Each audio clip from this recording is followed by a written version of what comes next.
All right, guys, this week I'm going to talk to you about width versus being narrow in a golf swing. And this is a real big problem that you probably don't know about. Christopher Howard here. So this week I'm going to talk to you about being wide versus being narrow and what both of those elements will cause in your golf swing.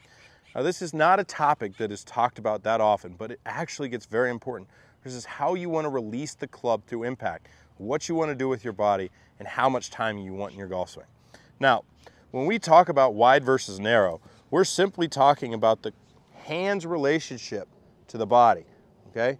The closer it is to the body, the more narrow you are, the farther away, the wider you are.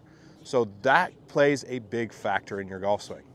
Now, if you're enjoying these videos, please do me a favor, click like, hit the subscribe button, and if you want, comment down below what you want me to talk about in the next video. I will get around to talking about your topics. When we get in here, if we're a player with a narrow golf swing, that generally is going to involve way more timing through impact. So one of the keys to getting timing and having a more passive release is being wide in your downswing. A lot of my players have a lot of width. It's something I teach. A lot of it has to do with the wrist angles that we're going to get at the top and in transition into the golf ball. So if the player's getting really narrow into the golf ball, the hands are getting close, you don't see a lot of ulnar with flexion, okay, in terms of wrist angles. You see what we call radial with a lot of extension. So the extension of the wrist generally is getting the club face open, and a lot of radial deviation, or wrist cock, that's what it's commonly referred to as, is going to create a condition where you have a lot of release into impact. We don't want to see a lot of release into impact. So what we're actually going to try and get, if we're trying to get wide, is a position where our hands are pushed away, the lead wrist is more flexed out, and we get into more of this ulnar position right here. So that's ulnar deviation right there. My wrist is cocking down in the downswing. Now, we are not necessarily throwing at lag angles out when we're doing that. We're going to start creating lag angles with our body.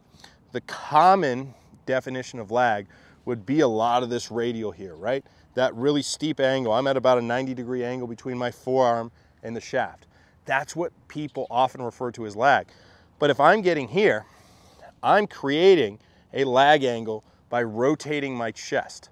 So I'm still going to be able to get that jump and that speed through impact, but I'm also going to really be able to effectively use my body to create that speed through impact. Now, that radial movement where you get that big hinge, that's really a common movement you see in old school long drivers, where they get a lot of set and then they just try and jump away from the golf ball and throw their angles as hard as they possibly can.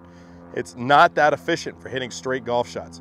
There's a reason a lot of those old school long drivers wouldn't miss the grid as often as they did. Now, once we get in here and we get these wrist angles as we're turning, we want to feel that our chest is just rotating everything open, right?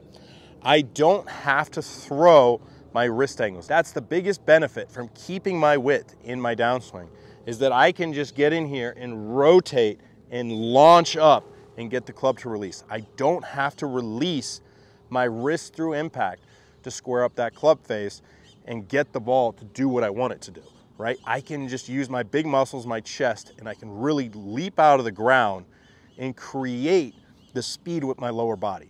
Once I start to get all those elements together, then width shows how important it can be, right?